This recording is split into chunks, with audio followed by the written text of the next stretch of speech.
Hi hello അസ്സാം വലൈക്കും welcome back to my channel. അപ്പോൾ എന്തൊക്കെയാണ് എല്ലാവരും നോമ്പൊക്കെ നോറ്റ് ക്ഷീണമായിട്ടിരിക്കാവൂലേ?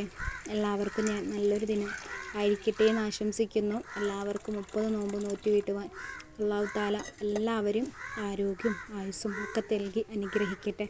അപ്പോൾ ഇന്നത്തെ നമ്മുടെ 4ാമത്തെ നോമ്പിനെ കുറച്ച് വിശേഷങ്ങളാണ് കേട്ടോ. അപ്പോൾ വീഡിയോ എല്ലാവരും കണ്ടു നോക്കാം. അപ്പോൾ ആദ്യം തന്നെ ഞാൻ ചിക്കൻ കറിയാണ് കേട്ടോ റെഡിയാക്കി എടുക്കുന്നത്. അപ്പോൾ അതിന് വേണ്ടിയിട്ട് ചിക്കൻ ഞാൻ കുറച്ച് ഒരു 3-4 പീസ് എല്ലില്ലാത്ത പീസ് ഞാനിതൊരു പാത്രത്തിലേക്ക് മാറ്റി വയ്ക്കുകയാണ് കേട്ടോ. നമുക്ക് നാളേക്കും എന്തെങ്കിലുമൊക്കെ ഉണ്ടാക്കാമല്ലോ വെച്ചിട്ട് അങ്ങനെ മാറ്റി വയ്ക്കുകയാണ്. അപ്പോൾ ഒരു പ്രാവശ്യം ചിക്കൻ മേടിച്ചതിൽ നിന്ന് കുറച്ച് എടുത്ത് വെച്ചതാണ് കേട്ടോ പകുതി. അതിൽ നിന്ന് ഇപ്പോൾ ഞാൻ 3 കഷ്ണം കൂടി എടുത്ത് മാറ്റി വയ്ക്കുന്നുണ്ട്. ഇനി നമുക്ക് നാളെ എന്തെങ്കിലും ഉണ്ടാക്കാമല്ലോ എന്ന് വിചാരിച്ചിട്ട് അങ്ങനെ കറി വയ്ക്കാനുള്ള ചിക്കൻ ഞാനത് ഇവിടെ എടുത്ത് വെച്ചിട്ടുണ്ട്. പിന്നെ തക്കാളി സബോള എല്ലാതും അങ്ങോട്ട് വാട്ടി എല്ലാതും പൊടികളൊക്കെ ഇട്ടതിന് ശേഷം ചിക്കനും കൂടി ചേർത്ത് കൊടുത്തിട്ടുണ്ട് കേട്ടോ ഞാൻ. അപ്പോൾ ചിക്കൻ്റെ കറിയുടെ റെസിപ്പിക്ക് ഞാൻ ഒത്തിരി വീഡിയോയിൽ വീണ്ടും ഇങ്ങനെ ഇടുമ്പോൾ നിങ്ങൾക്ക് എല്ലാവർക്കും ഇഷ്ടം ഉണ്ടാവില്ല. എല്ലാവരും എന്തിനും ഞാനായിട്ട് വെറുപ്പിക്കുന്നത്. അതുകൊണ്ടാണ് കേട്ടോ ആ റെസിപ്പി ഒന്നും കാണിക്കാതിരുന്നത്. അങ്ങനെ ചിക്കൻ കറിയൊക്കെ ഏകദേശം റെഡി ആയിട്ടുണ്ട്. ഇനി നമുക്കിതൊന്ന് വിസിലടിച്ചാൽ മാത്രം ഉപ്പൊക്കെ ചേർത്ത് അങ്ങനെ ഇനി 2 വിസിലങ്ങോട്ട് അടിച്ചെടുക്കാം കേട്ടോ. അപ്പോൾ അതിന് വേണ്ടിയിട്ട് ഞാൻ എല്ലാതും ഒന്ന് മിക്സ് ചെയ്തെടുത്തിട്ടുണ്ട്. ഇനി നമുക്കിതൊന്ന് അടച്ച് വയ്ക്കാം. അപ്പോൾ ഞാൻ ഈ കുക്കറിലായിരുന്നു കേട്ടോ, വലിയ കുക്കറിലാണ് കേട്ടോ അടുപ്പത്ത് വെച്ചത്. പക്ഷേ കുറേ കഴിഞ്ഞപ്പോൾ വിസിലടിയുന്നില്ല. അങ്ങനെ ഞാൻ കുക്കറൊന്ന് മാറ്റി വെക്കുന്നുണ്ട് കേട്ടോ. അപ്പോൾ അതെന്തായാലും ഞാനിത് വീഡിയോയിൽ ഉൾപ്പെടുത്താനായിട്ട് വിട്ടുപോയിട്ടുണ്ട് കേട്ടോ. പിന്നെ ഞാൻ അത് അടച്ച് വെച്ച് അങ്ങനെ വിസിലടിച്ചെടുക്കുന്ന ടൈമിൽ ഞാൻ വേറെ കുക്കറിലേക്ക് മാറ്റിയിട്ടുണ്ട്. അപ്പോൾ ചെറിയ കുക്കറിലാണ് കേട്ടോ പിന്നെ കറി റെഡിയാക്കി എടുത്തത്. അപ്പോൾ അതൊന്ന് ചൂടാറിയതിൻ്റെ ശേഷമാണ് കേട്ടോ ഇപ്പോൾ ഞാൻ കാണിക്കുന്ന എയറൊക്കെ ഒന്ന് പോയതിൻ്റെ ശേഷം കറിയൊക്കെ റെഡിയായി സെറ്റായി വന്നിട്ടുണ്ട് കേട്ടോ. ഇനി അടുത്തത് ഞാൻ റെഡിയാക്കി എടുക്കുന്നത് നൂലപ്പമാണ് കേട്ടോ. അപ്പോൾ ഇന്ന് നൂലപ്പം ചിക്കൻ കറിയാണ്. വേറെ എണ്ണ പലഹാരങ്ങളോ സ്പെഷ്യലോ വേറെ ഒന്നുമില്ല കേട്ടോ. ഇന്നത്തെ നമ്മുടെ നോമ്പ് തുറ അങ്ങനെയൊക്കെയാണ് കേട്ടോ. അപ്പോൾ അത് ഞാൻ മാവൊന്ന് റെഡിയാക്കി എടുക്കാൻ വേണ്ടിയിട്ട് കുറച്ച് വെള്ളം അടുപ്പത്ത് വെച്ചിട്ടുണ്ട്. അതിലേക്ക് ഇനി ആവശ്യത്തിനുള്ള ഉപ്പ് ചേർത്ത് കൊടുക്കാം. അപ്പോൾ ഇനി ഞാൻ കുറച്ച് ഓയിലും കൂടി ചേർത്ത് കൊടുക്കുന്നുണ്ട് കേട്ടോ. അപ്പോൾ അങ്ങനെ നൂലപ്പം ഉണ്ടാക്കിയെടുക്കുകയാണെങ്കിൽ നല്ല സോഫ്റ്റ് ഉണ്ടാവും മാവ്. നമുക്ക് കുഴയ്ക്കാനൊന്നും അധികം ബുദ്ധിമുട്ടുണ്ടാവില്ല കേട്ടോ. കുഴയ്ക്കാമെന്നല്ല, നമുക്ക് സേവനാഴിയിലിട്ട് ഇങ്ങനെ പിഴിഞ്ഞെടുക്കുന്ന ടൈമിലൊന്നും ഭയങ്കരമായിട്ട് അങ്ങോട്ട് ഉറപ്പായി പോവില്ല. അപ്പോൾ അതിന് വേണ്ടിയിട്ടാണ് കേട്ടോ വെളിച്ചെണ്ണ ഒഴിച്ച് കൊടുക്കുന്നത്.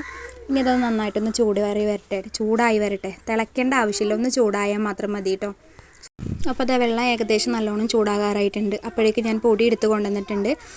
ഇനി നമുക്ക് ഈ വെള്ളം ഒഴിച്ചിട്ട് നല്ലപോലെ ഒന്ന് ഇളക്കി കുഴച്ചവിടെ മാറ്റി വയ്ക്കാം കേട്ടോ. അപ്പോൾ അത്യാവശ്യം ചൂടുണ്ട് കേട്ടോ, തിളച്ചിട്ടില്ല എന്നേ ഉള്ളൂ വെള്ളം. ആ തിള വരുന്ന ആ ടൈമിൽ തന്നെ നമ്മൾ ഓഫ് ചെയ്യണം കേട്ടോ, തിളച്ച് പോകേണ്ട ആവശ്യമില്ല. അപ്പോൾ ഇതുപോലെയൊക്കെ ഒന്ന് എന്താ പറയുക, ഇടിയപ്പം, നൂലപ്പം, നൂൽപുട്ട് എന്നൊക്കെ പറയും. ഞങ്ങളുടെ നാട്ടിൽ നൂൽപുട്ട് എന്നാട്ടോ പറയുക, പക്ഷേ ഈ തൃശ്ശൂരിൽ നൂലപ്പം എന്നാട്ടോ പറയുക. അങ്ങനെ അതൊക്കെ റെഡി ആയിട്ടുണ്ട്. പിന്നെ നമുക്ക് കുറേശ്ശെ വെള്ളം ഒഴിച്ചിട്ട് അങ്ങോട്ട് മിക്സ് ചെയ്തെടുക്കാം കേട്ടോ.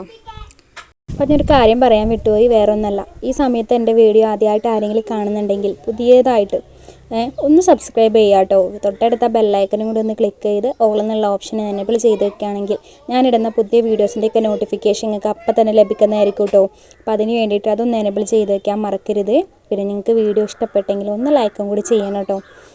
അങ്ങനെ മാവ് അവിടെ സെറ്റ് ചെയ്ത് വെച്ചിട്ടുണ്ട്, കുഴച്ചൊക്കെ എടുത്തിട്ടുണ്ട് കേട്ടോ. അപ്പോൾ ഞാൻ ഇളം ചൂടോട് കൂടിയിട്ട് തന്നെയാണ് കുഴച്ചെടുത്തിട്ടുള്ളത്. നമുക്ക് ഇഡ്ഡലി ചെമ്പിൽ വെള്ളം അങ്ങോട്ട് കയറ്റി വയ്ക്കാം.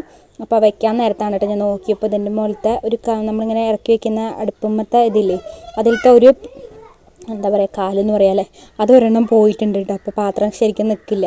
അപ്പോൾ ഞാനത് ഇപ്പുറത്തെ അടുപ്പിൽ വൃത്തിയാക്കി ക്ലീൻ ചെയ്ത സമയത്ത് ഇപ്പുറത്തെ അടുപ്പിൽ വെച്ചിട്ടുണ്ടായിരുന്നു കേട്ടോ. നടുവിലത്തെ അടുപ്പ് ഞാൻ അധികം യൂസ് ചെയ്യാറില്ല, അറ്റത്തതും ഈ അറ്റത്തതും മാത്രമാണ് കേട്ടോ അധികം യൂസ് ചെയ്യാറ്. അപ്പോൾ അതിലാണ് വെച്ചിട്ടുണ്ടായിരുന്നത്. അപ്പോൾ അങ്ങോട്ട് മാറിപ്പോൾ അത് വേഗം അങ്ങോട്ട് മാറ്റി കൊടുത്തതാണ് കേട്ടോ. പിന്നെ മാവൊക്കെ ഞാൻ വേഗം സേവനാഴിയിലേക്ക് മാറ്റി കൊടുക്കുന്നുണ്ട്. നമുക്ക് വേഗം നൂലപ്പം അങ്ങോട്ട് ഉണ്ടാക്കിയെടുക്കാം.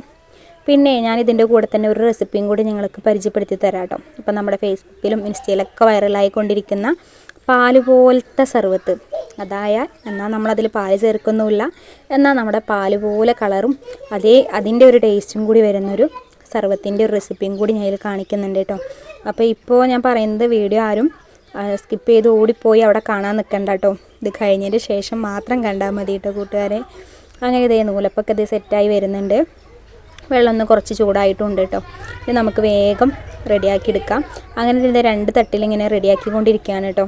അപ്പോഴേക്കും നമ്മുടെ സേവനാഴിയിലത്തെ മാവൊക്കെ കഴിഞ്ഞു. പിന്നെ അതൊക്കെ നിറച്ചതങ്ങനെ ആ തട്ടും കൂടി വെച്ചിട്ടുണ്ട്. ഇനി നമുക്കൊരു 10 മിനിറ്റ് ലോ ഫ്ലെയിമിലിട്ടിട്ട് അങ്ങോട്ട് വേവിച്ചെടുക്കാം കേട്ടോ. അങ്ങനെ അതവിടെ ഇരിക്കട്ടെ. അങ്ങനെ നമ്മുടെ 10 മിനിറ്റൊക്കെ കഴിഞ്ഞപ്പോഴേക്കും നൂലപ്പൊക്കെ ഇവിടെ സെറ്റായി വന്നിട്ടുണ്ട് കേട്ടോ. ഇനി നമുക്ക് വേഗം അതങ്ങോട്ട് ചൂടാറിയതിന് ശേഷം നമുക്ക് മാറ്റാം. അപ്പോൾ ചൂടാറാതെ ഒരിക്കലും എടുക്കരുത്. അപ്പോൾ നമുക്കിങ്ങനെ കൈമ ഒട്ടിപ്പിടിക്കുകയും ചെയ്യും. അതുപോലെ തന്നെ അതങ്ങോട്ട് നമ്മൾ വിചാരിച്ച രീതിയിൽ കിട്ടൂല കേട്ടോ. അപ്പോൾ ചൂടാറിയതിന് ശേഷം നമുക്കത് കൈ കൊണ്ട് തന്നെ എടുക്കാവുന്നേ ഉള്ളൂ കേട്ടോ, പാത്രത്തിലേക്ക് മാറ്റി കൊടുക്കാനായിട്ട്. അങ്ങനെ ഇത് രണ്ടും ഞാൻ നിറക്കി വെച്ചിട്ട് തീ ഒന്ന് സിമ്മിലാക്കി കൊടുത്തിട്ടുണ്ട്. ഇനി നമുക്ക് ബാക്കിയുള്ളത് ഇത് കഴിഞ്ഞിട്ട് റെഡിയാക്കി എടുക്കാൻ വേണ്ടിയിട്ടാണ് കേട്ടോ. അപ്പോൾ മക്കൾക്കാണെന്നുണ്ടെങ്കിൽ ഇതിൻ്റെ കൂടെ നാളികേരപ്പാൽ വേണം കേട്ടോ, ഞങ്ങൾക്ക് കറിയും വേണം. അപ്പോൾ നമ്മൾ നോമ്പ് തുറക്കണ നേരം ആകുമ്പോൾ ആ സമയത്ത് ഇത്രയും നേരം വയറ് ഒഴിഞ്ഞിരുന്നിട്ട് നമ്മൾ നാളികേരപ്പാലൊക്കെ കൂട്ടി കഴിച്ചിട്ടുണ്ടെങ്കിൽ അത് വയറിനും കേടാണ്. അപ്പോൾ അവർക്ക് കുഴപ്പമില്ല, മക്കൾക്ക് നോമ്പൊന്നുമില്ലല്ലോ. അപ്പോൾ അവർക്ക് അത് ഉണ്ടാക്കി കൊടുത്തു. പിന്നെ എനിക്ക് ചിക്കൻ കറി ഉണ്ട് കേട്ടോ, അവർക്കും വേണമെങ്കിൽ ചിക്കൻ കറി കഴിക്കാമെന്ന് വെച്ചിട്ട് അങ്ങനെ ആ പരിപാടിയൊക്കെ കഴിഞ്ഞു. ഇതാണ് ഞാൻ പറഞ്ഞ ആ വൈറൽ റെസിപ്പി കേട്ടോ. എങ്ങനെ ഉണ്ടാക്കുന്നതെന്ന് നോക്കാം. അതിന് ഞാൻ 2 ചെറുനാരങ്ങ എടുത്തിട്ടുണ്ട്, ഒരു ചെറിയൊരു പീസ് ഇഞ്ചിയും ഒരു 3 ഏലക്കായ എടുത്തിട്ടുണ്ട് കേട്ടോ. പിന്നെ അതിലേക്ക് ആവശ്യമായിട്ട് വരുന്നത് നാളികേരമാണ് കേട്ടോ.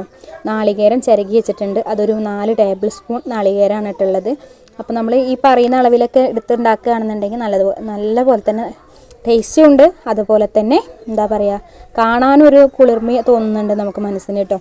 അപ്പോൾ അങ്ങനെ ഇതേ ഞാൻ ചെറുനാരങ്ങ ഒന്ന് കട്ട് ചെയ്തിട്ട് ഒരു പാത്രത്തിലേക്ക് ആദ്യം പിഴിഞ്ഞെടുക്കുന്നുണ്ട് കേട്ടോ ചെറുനാരങ്ങ. അപ്പോൾ ഇതിൽ കുരു പെടാതെ വേണം നമ്മളിത് ഉണ്ടാക്കിയെടുക്കാനായിട്ട് കേട്ടോ. നമ്മൾ മിക്സിയുടെ ജാറിലിട്ട് ഇതൊന്ന് അടിച്ചെടുക്കുന്ന സമയത്ത് കുരു പെടുകയാണെന്നുണ്ടെങ്കിൽ അതിൻ്റെ ഒരു കയ്പ്പ് ഉണ്ടാവും. അപ്പോൾ കുരു പെടാത്ത രീതിയിൽ വേണം നമ്മളിതൊന്ന് റെഡിയാക്കി എടുക്കാനായിട്ട്. പിന്നെ ഞാനിവിടെ വോയിസ് കൊടുക്കുന്ന സമയത്ത് ഞാനത് പകല വോയിസ് കൊടുക്കുന്നപ്പോൾ ഇവിടെ ഭയങ്കര ബഹളവും സൗണ്ടൊക്കെ ഉണ്ട് കേട്ടോ. അപ്പോൾ എല്ലാ കൂട്ടുകാരും ഒന്ന് ക്ഷമിക്കണം കേട്ടോ. അതിനകത്ത് കുരുവൊക്കെ ഒന്ന് മാറ്റിയെടുത്തിട്ടുണ്ട്. അങ്ങനെ ചെറുനാരങ്ങ നീരങ്ങ് മാത്രമാണ് കേട്ടോ ഇപ്പോൾ ഇതുള്ളത്. ചെറുനാരങ്ങ നീര് നേരിട്ട് മിക്സിയുടെ ജാറിലേക്ക് ഒഴിച്ച് കൊടുക്കാൻ കേട്ടോ. അപ്പോൾ നമ്മൾ വലിയ ജാർ തന്നെ എടുക്കണം കേട്ടോ. പിന്നെ അതിലേക്ക് നമ്മൾ നേരത്തെ എടുത്ത് വെച്ചിട്ടുണ്ടായിരുന്നില്ലേ നാളികേരം, അതാണ് മെയിൻ ഐറ്റം എന്ന് പറയുന്നത് കേട്ടോ. അപ്പം നാളികേരം ഒരു 4 ടേബിൾ സ്പൂൺ നാളികേരമാണ് ഇട്ടുള്ളത്, അത് ചേർത്ത് കൊടുക്കുന്നുണ്ട്. പിന്നെ അത് ചെറിയൊരു പീസ് ഇഞ്ചിയും 3 ഏലക്കായും. അപ്പോൾ അത് കുത്തിയിട്ടൊന്നുമില്ല, അങ്ങനെ തന്നെ ഇട്ട് കൊടുക്കാൻ കേട്ടോ. പിന്നെ നമുക്ക് ആവശ്യത്തിനുള്ള മധുരം കൂടി ചേർത്ത് കൊടുക്കാം. പിന്നെ നമ്മളിതിലേക്ക് തണുത്ത വെള്ളം തന്നെ ചേർത്ത് കൊടുക്കുക, അതാണ് ഏറ്റവും കൂടുതൽ ടേസ്റ്റ് കേട്ടോ. അപ്പോൾ തണുത്ത വെള്ളം തന്നെ ചേർത്ത് കൊടുക്കണേ. എന്നിട്ട് നന്നായിട്ട് അങ്ങോട്ട് അടിച്ചെടുക്കുക. എന്നിട്ട് നമ്മളിത് അരിച്ചെടുക്കുകയാണ് ചെയ്യുന്നത് കേട്ടോ. എന്നിട്ട് നമുക്ക് നേരെ ഗ്ലാസ്സിലേക്ക് ഒഴിച്ച് നമുക്ക് അപ്പം തന്നെ കുടിക്കാവുന്നുള്ളൂ കേട്ടോ. അപ്പോൾ നോമ്പ് തുറക്കുന്ന ടൈമിലൊക്കെയാണ് ഇത് ഉണ്ടാക്കിയെടുക്കുന്നതെന്നുണ്ടെങ്കിൽ അപ്പം തന്നെ ഉണ്ടാക്കി അപ്പം തന്നെ കഴിക്കാൻ നോക്കുക. നമ്മൾ നേരത്തെ റെഡിയാക്കി വെക്കാതെ കേട്ടോ. അപ്പോൾ വീട്ടിലേക്ക് ഗസ്റ്റൊക്കെ വരുന്ന ടൈമിലായാലും നോമ്പ് തുറക്കുമ്പോഴൊക്കെ ഉണ്ടാക്കാൻ പറ്റിയ നല്ലൊരു അടിപൊളി സർവത്താണ് കേട്ടോ. അപ്പോൾ എല്ലാവരും ഈ പാൽ പോലത്തെ സർവത്തൊന്ന് ട്രൈ ചെയ്ത് നോക്കണം. വളരെ ടേസ്റ്റിയാണ്, എന്നാൽ നല്ലൊരു എന്താ പറയുക ഫ്ലേവറും കൂടി ഉണ്ട് കേട്ടോ. നമുക്ക് ഈ ഏലക്കായും ഇഞ്ചിയും അതുപോലെ തന്നെ നാളികേരം ഒക്കെ കൂടി ചേർന്നപ്പോൾ നല്ലൊരു ഫ്ലേവറാണ് കേട്ടോ ഇതിൻ്റെ ഉള്ളത്. അങ്ങനെ ഇതേ ഞാൻ ഇനിയത് കാണിച്ചു തരാം കേട്ടോ. അടിച്ച് വന്നപ്പോൾ കണ്ടില്ലേ, നല്ല പാല് പോലെ ഇരിക്കുന്നുണ്ടല്ലേ. ഇത് കണ്ടു കഴിഞ്ഞാൽ പറയും ഇത് സർവത്താണെന്നുള്ളത്, എന്നത് നല്ലൊരു സർവത്ത് കൂടിയാണ് കേട്ടോ. അപ്പോൾ എല്ലാവരും ഇതുപോലെ ഒന്ന് ട്രൈ ചെയ്ത് നോക്കണം. നല്ല ടേസ്റ്റിയുമാണ്, എല്ലാവർക്കും ഇഷ്ടപ്പെടും. കുട്ടികൾക്കൊക്കെ ഉണ്ടാക്കി കൊടുക്കുകയാണെങ്കിൽ എന്തായാലും ഇഷ്ടപ്പെടും കേട്ടോ. അപ്പോൾ ഇതുപോലെ എല്ലാവരും ഒന്ന് ട്രൈ ചെയ്ത് നോക്കാം. എനിക്ക് പറയാനുള്ളത്, നിങ്ങൾക്ക് വീഡിയോ ഇഷ്ടപ്പെട്ടിട്ടുണ്ടെങ്കിൽ ഒന്ന് ഫ്രണ്ട്സിനും റിലേറ്റീവ്സിനും ഒന്ന് ഷെയർ ചെയ്യുക. വീഡിയോയെക്കുറിച്ചുള്ള അഭിപ്രായങ്ങളും അതുപോലെ തന്നെ കമൻറ്റ് ബോക്സിൽ രേഖപ്പെടുത്താൻ മറക്കരുത്. വീഡിയോയ്ക്ക് അനുയോജ്യമായ കമൻറ്റ് തന്നെ ഇട്ടിട്ട് ഒന്ന് സപ്പോർട്ട് ചെയ്യുക കേട്ടോ. അപ്പോൾ നമുക്കിനി അടുത്ത ദിവസം നല്ലൊരു വീഡിയോ ആയിട്ട് വീണ്ടും വരാം. അപ്പോൾ ഇൻഷാ അല്ലാഹ് അടുത്ത ദിവസം കാണാം കേട്ടോ. അസ്സലാമു അലൈക്കും.